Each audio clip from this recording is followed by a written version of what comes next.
Okay, so in this video, we're going to take a quick look at how you can sort of fake surround panning in a system that doesn't support surround. So I am on a Pro Tools HD system here, so I do have surround capability, but we're just going to pretend for the moment that we're working on a standard Pro Tools system.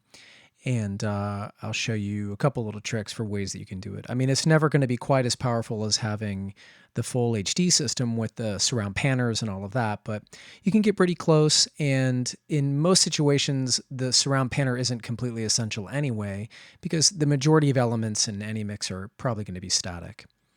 Okay, so here's what we're going to do. I'm going to go into the IO setup. I'm going to click on New Path, and I'm going to give myself 2 stereo paths. And then I'm going to give myself 2 mono paths. Okay, and I'll go ahead and click on that. So the first one is going to be my left-right output. I'm going to go ahead and call that LR. The second pair is going to be my surround outputs, so I'll go ahead and call that LS, RS. Output 3 is going to be my center channel, and output 4 is going to be my LFE, or dot 1 channel. Okay, so the way I'm going to route these is in my particular setup, as I mentioned before, we're working with the Scarlett 18920, and the configuration that it's looking for is SMPTE ITU, which is LRC, LFE, LSRS. So that's going to look like this. LNR in 1 and 2. LS and RS are actually going to go way out to 7 and 8, and the center and the sub are going to be on 3 and 4. Okay, so that's pretty much all we're going to do here. And you can see what I've decided to do is put left and right on a stereo pair, which is going to make panning for a lot of elements pretty straightforward. And I'm putting my surrounds on a stereo pair as well. But then the center channel and the LFE will be discrete mono channels.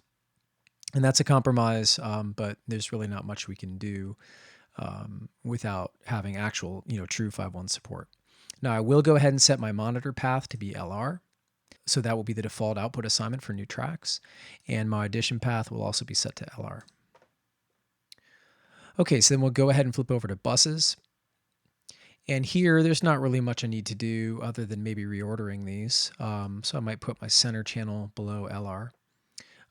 There are going to be subpaths in here, the .L.R, and also the under the surrounds. I probably don't need those, so I'm just going to go ahead and get rid of those. So this is going to look almost exactly like my output page does. What I'm also going to do in buses, though, is I'm going to make myself a new set of paths. And this is going to be again, 2 stereo. And I'm going to make 1 mono because this is going to be for a reverb send and return, but I don't need an LFE channel for that typically. So we'll go ahead and set this up, and I'm going to call that verb LR, verb LSRS, and verb C. And I will go ahead and move the C channel up. Okay, so now we're pretty much ready to go in and configure the tracks in our session. Okay, so here I've got a somewhat simplified version of the session we looked at in the previous video. And we're going to go ahead and assign the routing now. Now, this is going to be pretty straightforward. A lot of these music elements aren't going to go on the center channel or probably even in the surrounds. So you can really start off with pretty much your standard stereo assignments and then decide which things are going to go into the center channel and what types of information you're going to put into the surrounds. So we'll start from the far left this time. The kick drum I'm going to leave on LR, but then I'll add a send here, and I'm going to go ahead and put that into my C output. And then you're going to have to use your ears to decide how far to bring that up. You'll already be getting a phantom center out of the kick drum by having it placed in the LR channels. So you'll definitely want to bring this down a few dB to get a nice balance across the front. So I'm going to go ahead and bring this send down to about -6. Okay, so that'll give me some kick in all 3 channels across the front. And I'm going to go ahead and just option drag or alt drag on Windows to bring that over to the snare to give me the same basic panning. On the overheads, it's going to left and right. and that's fine. But I'm going to go ahead and actually bleed a little bit of that into the surrounds. So I'm going to go to Ascend and choose an output to LSRS.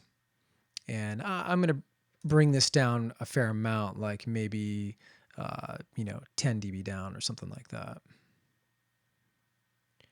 I don't want it to be super loud in the surrounds, but I want to bring the image back a little bit from the front.